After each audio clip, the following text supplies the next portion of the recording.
नमस्कार दोस्तों, welcome physics by SKG classes. मैं डॉक्टर सुमित कुमार गुप्ता फिजिक्स का लेक्चरर हूं। आज हम इस वीडियो में कूलॉम्स लॉ के बेस पर डिफरेंट कॉम्पिटिटिव एग्जाम्स में क्वेश्चन पूछे जाते हैं, उन क्वेश्चन को यहाँ हम सॉल्व करेंगे और उनके कॉन्सेप्ट के आधार पर हम आगे जो इलेक्ट्रिक फील्ड और पोटेंशियल के क्वेश्चन आएंगे उनमें ये कैसे अप्लाई होंगे। तो हम चलते हैं।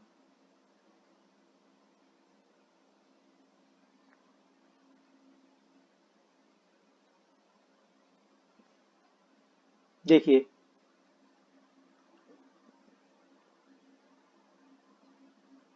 फर्स्ट क्वेश्चन है the law governing the force between electric charge is known as, यानी कि टू इलेक्ट्रिक चार्ज के बीच में कौन सा लॉ एप्लीकेबल है। Ampere law, Ohm's law, Faraday law, Coulomb's law. We know that कि कूलॉम्स लॉ डिपेंड करता है कूलॉम फोर्स पर, जो कि टू इलेक्ट्रिक चार्ज के बीच में लगता है। तो इसका मतलब ये हो गया कि इलेक्ट्रिक चार्ज के बीच में जो फोर्स लगता है वो कूलॉम फोर्स है और कूलॉम्स लॉ कूलॉम फोर्स पर डिपेंड करता है। एम्पियर लॉ ये करंट कैरिंग कंडक्टिंग वायर के लिए एप्लीकेबल है। ओम्स लॉ V=IR, ये भी करंट कैरिंग कंडक्टिंग वायर के लिए है। फैराडे लॉ जिसमें हम पढ़ते हैं कि magnetic flux change with respect to time and induce EMF and also induce oblique current, यानी कि ampere law, Ohm's law, Faraday law ये करंट से रिलेटेड हैं। कूलॉम्स लॉ में तो करंट का कोई कॉन्सेप्ट नहीं होता, क्योंकि कूलॉम्स लॉ में जो चार्ज होते हैं वो स्टेशनरी होते हैं, जिनकी वेलोसिटी जीरो होती है, एक्सीलरेशन जीरो होता है। इसीलिए टू इलेक्ट्रिक चार्ज के बीच में कूलॉम्स लॉ एप्लीकेबल है। तो हमारा राइट आंसर जो होगा वो डी होगा। Next, two charges Q1 and Q2 are placed in vacuum at a distance d, यानी कि वैक्यूम में, वैक्यूम मतलब फ्री स्पेस, वैक्यूम में two charges Q1 and Q2 d distance पर रखे हुए हैं and the force acting between them is capital F। इन दोनों चार्ज के बीच में जो कूलॉम रिपल्सन फोर्स लग रहा है वो F है। If a medium of dielectric constant force is introduced around them, the force now will be, यानी कि अब इन दोनों चार्ज के बीच में अगर डाइलेक्ट्रिक मटेरियल इंट्रोड्यूस कर दें तब फोर्स कितना होगा। हम एक कॉन्सेप्ट जानते हैं, अगर टू चार्ज एयर में रखे हुए हैं, इनके बीच में अगर कोई डाइलेक्ट्रिक मटेरियल रख दिया जाए या इंट्रोड्यूस करा दिया जाए तो Coulomb force will be reduce by the factor 1/k। 1/k that means k is the dielectric constant, यानी कूलॉम फोर्स जो होगा वो रिड्यूस हो जाएगा by dielectric constants of dielectric material. तो यहाँ एक कॉन्सेप्ट हम लोग अप्लाई कर रहे हैं, F M Coulomb force in medium is equal to Coulomb force in air by K. K जो है that is a dielectric constant. तो के हमको दे रखा है 4, तो 4 हो गया एफ बराबर F/4, यानी कि Coulomb force is reduce by F/4। तो हमारा राइट आंसर जो होगा वो डी होगा। ए होगा नहीं क्योंकि 4F है, बी होगा नहीं क्योंकि 2F है, सी F/2 है। तो हमारा राइट आंसर जो होगा वो F/4 होगा। Next, the value of electric permittivity of free space, यानी कि फ्री स्पेस में इलेक्ट्रिक परमिटिविटी की क्या वैल्यू होती है, जिसको हम absolute permittivity of free space भी कह सकते हैं। ध्यान रखना ये स्टैंडर्ड वैल्यू होती है, इसकी जो वैल्यू है वो है 8.85 इंटू 10⁻⁻12 कूलम स्क्वायर पर न्यूटन इंटू मीटर स्क्वायर।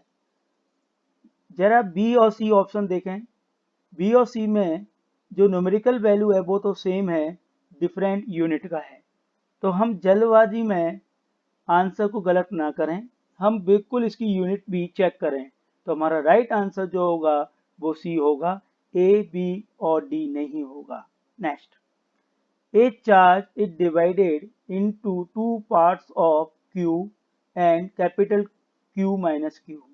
यानी कि एक चार्ज को आपने दो पार्ट में डिवाइड किया है, एक q में और एक capital Q minus Q। If the coulomb repulsion between them, दोनों चार्ज पॉजिटिव हैं, इसलिए इन दोनों के बीच में कूलम्ब रिपल्सन फोर्स ऐड करेगा। They are separated is to be maximum, यानी कि इन दोनों चार्ज के बीच में जो कूलम्ब फोर्स लग रहा है वो मैक्सिमम लग रहा है। The ratio of capital Q by Q should be. Mathematics में एक कंसेप्ट पढ़ते हैं मैक्सिमा मिनिमा का। यदि कोई फंक्शन मैक्सिमा है, यानी maximum value of any function, तो उसका फर्स्ट डेरिवेटिव जो होगा वो इक्वल टू जीरो। यानी कोई भी फंक्शन अगर मैक्सिमम है तो उसका फर्स्ट डेरिवेटिव जो होगा इक्वल टू जीरो, यही कहलाती है condition of maxima and minima. तो यहाँ भी हम देख रहे हैं कि दोनों चार्ज के बीच में जो कूलम्ब फोर्स लग रहा है वो मैक्सिमम है, इसलिए कूलम्ब फोर्स का first derivative with respect to charge वो जीरो के इक्वल होना चाहिए। सबसे पहले हम ऐसा करें कि हम कूलम्ब फोर्स यहाँ कैलकुलेट कर लें। देखिए Q1 is equal to Q मान लो, Q2 is equal to capital Q minus Q। ये दोनों charge separate by the distance r, तब कूलम्ब फोर्स कितना होगा, कैपिटल F बराबर K, Q1 को Q लिखा और Q2 को capital Q minus Q upon are square. Coulomb force will be maximum, तो मैक्सिमम मिनिमा की कंडीशन लगाइए कि first derivative of Coulomb force with respect to charge is equal to zero. तो Q by Q की value आ गई 2/1 यानी कि 2। तो हमारा राइट आंसर जो होगा वो 2 होगा, यानी ए होगा। बी होगा नहीं क्योंकि 1/2 हमारा ऑप्शन नहीं है। सी 4 हमारा आंसर नहीं होगा और डी 1/4 ये भी नहीं होगा।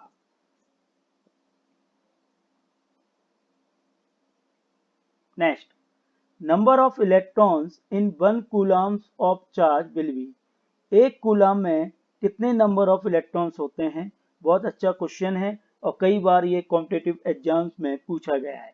ध्यान रखना, हम क्वांटाइजेशन ऑफ चार्ज का कंसेप्ट पढ़ते हैं, Q बराबर होता है प्लस माइनस एन, यानी कि हमको नंबर ऑफ इलेक्ट्रॉन निकालना है, एन की वैल्यू निकालना है, तो एन बराबर Q बाई ई। Q दे रखा है 1 कूलम्ब, ई होता है चार्ज ऑन इलेक्ट्रॉन, उसकी वैल्यू होती है 1.6 इंटू 10⁻⁻19। जब ये वैल्यू यहाँ पुट करोगे तो आपका आंसर आएगा 6.25 इंटू 10⁻18।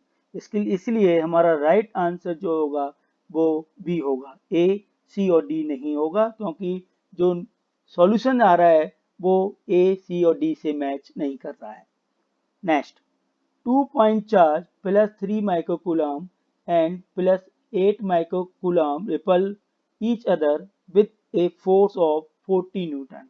यानी कि हमारे पास दो चार्ज दे रखे हैं, Q1 बराबर दे रखा है 3 माइक्रोकूलम्ब और Q2 बराबर दे रखा है 8 माइक्रोकूलम्ब। दोनों पॉजिटिव चार्ज हैं, इसलिए दोनों चार्ज के बीच में जो कूलम्ब फोर्स लग रहा है वो कूलम्ब रिपल्सिव फोर्स होगा, जिसकी वैल्यू हमको दे रखी है 40 Newton. If a charge of -5 माइक्रोकूलम्ब is added to each of them, अब वो क्या कंसेप्ट कह रहा है कि -5 माइक्रोकूलम्ब को ऐड कीजिए 3 माइक्रोकूलम्ब के साथ और 8 माइक्रोकूलम्ब के साथ। जब ऐड करोगे then the force between them will be become, तब फोर्स की वैल्यू क्या होगी। ठीक है, तो ऐसा करते हैं, हम इस चार्ज Q1 को 3 माइक्रोकूलम्ब से डिनोट कर देते हैं और Q2 को हम 8 माइक्रोकूलम्ब से डिनोट करते हैं। जब आप -5 माइक्रोकूलम्ब को 3 माइक्रोकूलम्ब के साथ ऐड करोगे तो हमारे पास आएगा -2 माइक्रोकूलम्ब, जिसको हम Q1 डैश कहेंगे, और 5 माइक्रोकूलम्ब को 8 माइक्रोकूलम्ब के साथ ऐड करोगे तो हमारे पास आएगा 3 माइक्रोकूलम्ब, जिसको हम Q डैश कहेंगे। क्योंकि हम जानते हैं कि कूलम्ब्स लॉ कूलम्ब फोर्स पर डिपेंड होता है और Coulomb force is directly proportional product the magnitude of two charge, यानी F is proportional Q1 Q2 और F dash proportional Q1 dash Q2 dash. तो हम डिवाइड कर दें F by F dash is equal to Q1 Q2 by Q1 dash Q2 dash. Q1 Q2 की value आपको पता ही है 3 माइक्रोकूलम और 8 माइक्रोकूलम, और Q1 डैश की वैल्यू है -2 माइक्रोकूलम और Q2 डैश की वैल्यू है 3 माइक्रोकूलम। F की वैल्यू है, फोर्स की वैल्यू 14 न्यूटन, तो 14 newton upon F dash is equal to Q1 Q2 Q1 dash Q2 dash की वैल्यू पुट कर दी, तो फोर्स की जो वैल्यू आ रही है F डैश की वो -10 न्यूटन। तो माइनस साइन ये इंडिकेट करता है कि जो फोर्स की नेचर होगी वो अट्रैक्टिव नेचर होगी, इसलिए हमारा राइट आंसर जो होगा वो ए होगा। तो आपको समझ में आ गया होगा बी, सी और डी क्यों नहीं हुए। ठीक है,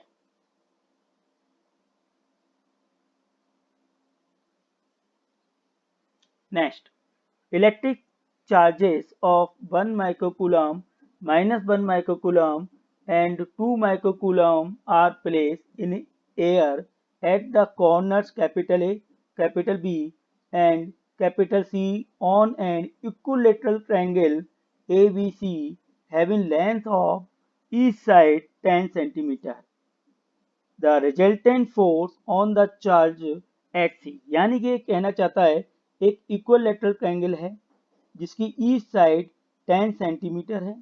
ठीक, तीनों साइड पर लेंथ 10 सेंटीमीटर है।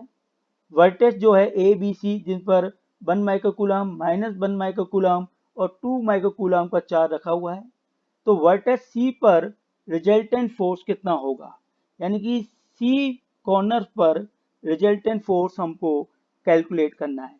ऐसा करें, ये डायग्राम देखिए, ए पर +1 माइक्रोकूलम चार्ज है, बी पर -1 माइक्रोकूलम चार्ज है और सी पर +2 माइक्रोकूलम चार्ज है। तो coulomb force acting on charge C due to charge A, यानी ए पर जो चार्ज रखा हुआ है इसकी वजह से सी पर जो चार्ज रखा हुआ है +2 माइक्रोकूलम, उस पर लगने वाला कूलम फोर्स एफ ए होगा जो कि रिपल्सिव नेचर का होगा। Similar, Coulomb force acting on charge C due to charge B, B पर चार्ज कितना है -1 माइक्रोकूलम, तो -1 माइक्रोकूलम की वजह से सी पर जो चार्ज रखा हुआ है +2 माइक्रोकूलम पर जो फोर्स होगा वो अट्रैक्टिव नेचर होगा टूवर्ड ऑफ सी बी। ठीक, अब जरा डायग्राम देखें, यहाँ एक पैरेललोग्राम बनेगा और हम जानते हैं कि वेक्टर वाला चैप्टर 11 से पढ़ा था कि वेक्टर एडिशन ऑफ पैरेललोग्राम ये डिफाइन करता है मैग्नीट्यूड ऑफ रिजल्टेंट वेक्टर, जिसकी वैल्यू जो निकालते हैं वो निकालते हैं under root P square plus Q square plus twice P Q cos theta. Theta जो एंगल होता है वो बिटवीन पी एंड क्यू होता है। ठीक, तो ऐसा करें कि हम ये जो P है इसको FA से डिनोट कर दें और Q को हम FB से डिनोट कर दें, तो रिजल्टेंट फोर्स जो होगा वो होगा अंडर रूट FA का होल स्क्वायर प्लस FB का whole square plus twice FA FB cos 120। Actual में जो 120 एंगल बन रहा है वो टू फोर्स FA और FB के बीच का एंगल है।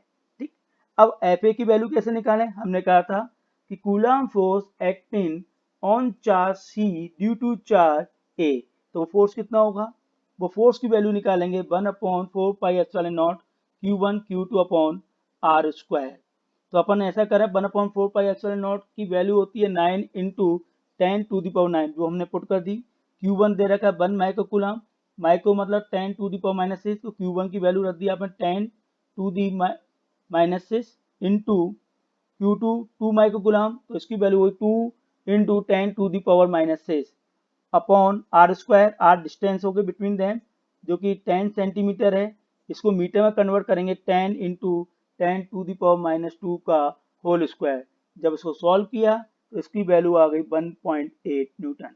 Similar, Coulomb force acting on charge C due to charge B, वो कितना हुआ, वही फॉर्मूला हम यहाँ अप्लाई करेंगे 1/4πε0 Q1 Q2 upon are square. ध्यान रखना Q1 Q2 दोनों मैग्नीट्यूड में है, इसलिए B पर जो चार्ज रखा हुआ है -1 माइक्रोकूलम, इस पर जो माइनस साइन है इसका कोई इफेक्ट नहीं पड़ेगा क्योंकि ये मैग्नीट्यूड में होगा। तो फोर्स होगा 9 into 10 to the power 9 into 10 to the power minus 6 into 2 into 10 to the power minus 6 upon 0.1 का होल स्क्वायर बराबर 1.8 न्यूटन। ठीक, अब आपके पास एफ ए की वैल्यू आ गई, एफ बी की वैल्यू आ गई, ये दोनों वैल्यू हमने यहाँ पुट कर दी, तो रिजल्टेंट फोर्स एट सी वो आ गया 1.8 न्यूटन, यानी कि इक्विलेटरल ट्रायंगल के वर्टेक्स सी पर जो रिजल्टेंट फोर्स लगेगा वो 1.8 न्यूटन होगा।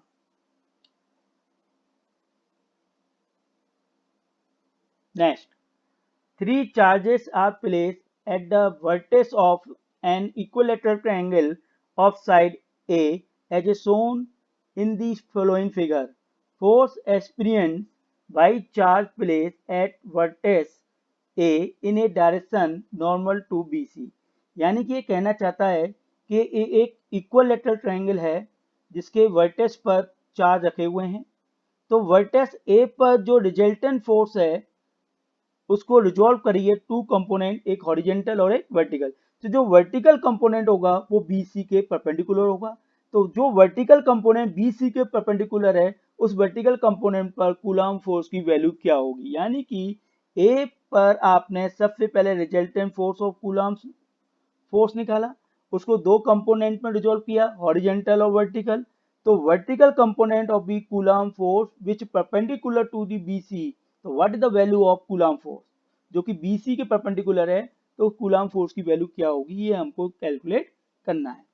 देखिए ये हमारे पास इक्विलेटरल ट्रायंगल है, ठीक है, इसके वर्टेक्स A, B और C है।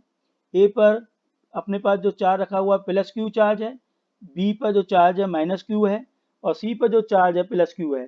तो सबसे पहले हम ऐसा करें कि वर्टेक्स A पर हम रिजल्टेंट फोर्स मेजर कर लें, तो माइनस क्यू चार्ज की वजह से प्लस क्यू चार्ज जो कि वर्टेक्स ए पर रखा हुआ है उस पर कूलम्ब फोर्स जो होगा वो अट्रैक्टिव नेचर का होगा, तो हम कह सकते हैं कि Coulomb force acting on charge A due to charge B, इसका मतलब है वो फोर्स क्या होगा, अट्रैक्टिव नेचर का होगा toward of B A B direction. Similar force acting on charge A due to charge C, C पर कौन सा चार्ज रखा हुआ है प्लस क्यू, उसकी वजह से ए पर जो चार्ज रखा हुआ है प्लस क्यू उस पर जो फोर्स लगेगा वो रिपल्सिव फोर्स होगा, कौन सी डायरेक्शन में होगा, along the C A direction. ठीक, अब ये एंगल 60 डिग्री का है तो ये भी एंगल 60 डिग्री, ठीक है, ये एंगल 60 डिग्री तो ये भी एंगल 60 डिग्री, या हम ये कह सकते हैं ये दोनों एंगल कॉरस्पॉन्डेंट एंगल हो गए और इनका सम जो होता है वो एक्सटर्नल एंगल के इक्वल होता है।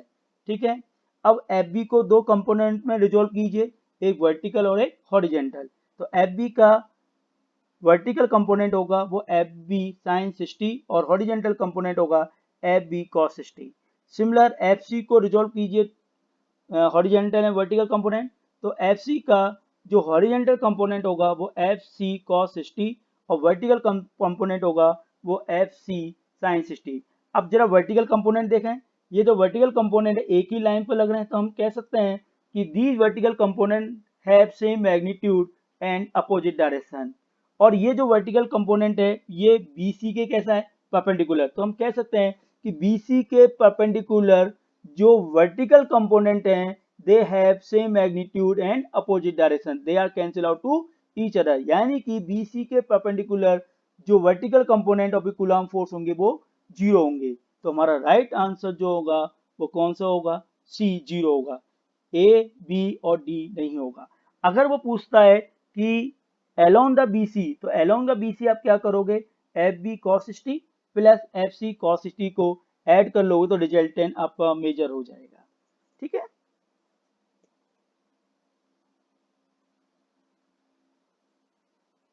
Next, two particles of mass small m and charge small q are placed at a distance of 16 centimeter. They do not experience any force. The value of small q by small m is, यानी कि दो चार particle हैं इनका मास equal है, तो हम जानते हैं कि ग्रेविटेशनल फोर्स जो होता है वो ऐड करता है masses of two particles. Similar to charge particle हैं तो इनके बीच में कूलम फोर्स लगता है, तो हम जानते हैं Coulomb force acting between of two charge particle. लेकिन यहाँ एक कॉन्सेप्ट दे रखा है, they do not experience any force. अब ये दोनों फोर्स दो they do not experience of any force, इसका मतलब ये हो गया ये दोनों फोर्स बैलेंस में होंगे, यानी कि ग्रेविटेशनल फोर्स और कूलम फोर्स दोनों फोर्स मैग्नीट्यूड में सेम और डायरेक्शन में अपोजिट होंगे, तो रिजल्टेंट फोर्स जो होगा जीरो होगा। ये that is called balance force condition, यही बैलेंस फोर्स कंडीशन कहलाती है। तो हम कह सकते हैं, अब देख रहे हैं कि ग्रेविटेशनल फोर्स इक्वल होगा कूलम फोर्स। तो ग्रेविटेशनल फोर्स की क्या वैल्यू होती है, एफ जी बराबर होता है G m1 m2 upon are square, क्योंकि two charge particle mass equal है इसलिए m1 equal to m2 equal to m, ये वैल्यू पुट कीजिए, capital G m square upon are square. देखिए r जो दे रखा है वो 16 सेंटीमीटर है, तो इसको मीटर में कन्वर्ट करेंगे तो ग्रेविटेशन फोर्स की वैल्यू हो जाएगी capital G m square upon 16 into 10 to the power minus 2 का होल स्क्वायर। कूलम फोर्स कितना होगा 1/4 pi epsilon naught Q1 Q2 upon are square. अब Q1 is equal to Q2 is equal to Q, यानी कि 1/4 pi epsilon naught Q square upon 16 into 10 to the power minus 2 का whole square. इसलिए Q by M की जो वैल्यू आएगी वो आएगी under root 4 pi epsilon naught G. इसलिए हमारा राइट आंसर जो होगा वो डी होगा, ए सी और बी नहीं होगा। Next, an electron moving around the nucleus of a hydrogen atom in a circular orbit of radius r, यानी कि इलेक्ट्रॉन मूव कर रहा है अराउंड द न्यूक्लियस जिसकी रेडियस अपन को कितनी दे रखी है r। The coulomb force act between the two is, यानी कि न्यूक्लियस के अंदर प्रोटॉन और न्यूट्रॉन्स होते हैं और electron moving around of the nucleus, तो इसका मतलब ये हो गया कि इलेक्ट्रॉन और प्रोटॉन के बीच का जो फोर्स है वो हमको कैलकुलेट करना है कि इलेक्ट्रॉन और प्रोटॉन के बीच में जो फोर्स लग रहा है उसकी वैल्यू क्या होगी। आप जानते हैं इलेक्ट्रॉन पर जो चार्ज होता है वो माइनस ई होता है और प्रोटॉन पर जो चार्ज होता है वो प्लस ई होता है, इसलिए कूलम फोर्स होगा एफ बराबर के मतलब 1/4 pi epsilon naught Q1 Q2 Q1 minus e charge on electron, Q2 charge on proton plus e upon are square r cap. तो इसका मतलब माइनस बाहर ले लिया तो k e square upon are square r cap. R cap जो होता है वो यूनिट वेक्टर होता है और हम जानते हैं यूनिट वेक्टर का मतलब होता है जिस वेक्टर का यूनिट वेक्टर बनाना है तो उसके मैग्नीट्यूड से डिवाइड कर दो तो आपको यूनिट वेक्टर मिल जाएगा। तो आर कैप इजिकल टू होता है R vector by magnitude of R, तो ये आर कैप को रिप्लेस कर दो तो कूलम फोर्स आ जाएगा minus k e square by r cube r vector. तो हमारा राइट आंसर जो होगा वो हमारा सी होगा, ए बी और डी नहीं होगा। ठीक है दोस्तों, आज जो मैं प्रॉब्लम्स लेके आया हूँ इनको आप सॉल्व कीजिए। नेक्स्ट वीडियो लेक्चर में मैं electric field, electric potential, dipole moment इसकी प्रॉब्लम्स लेके आऊँगा। ठीक है दोस्तों, नमस्कार।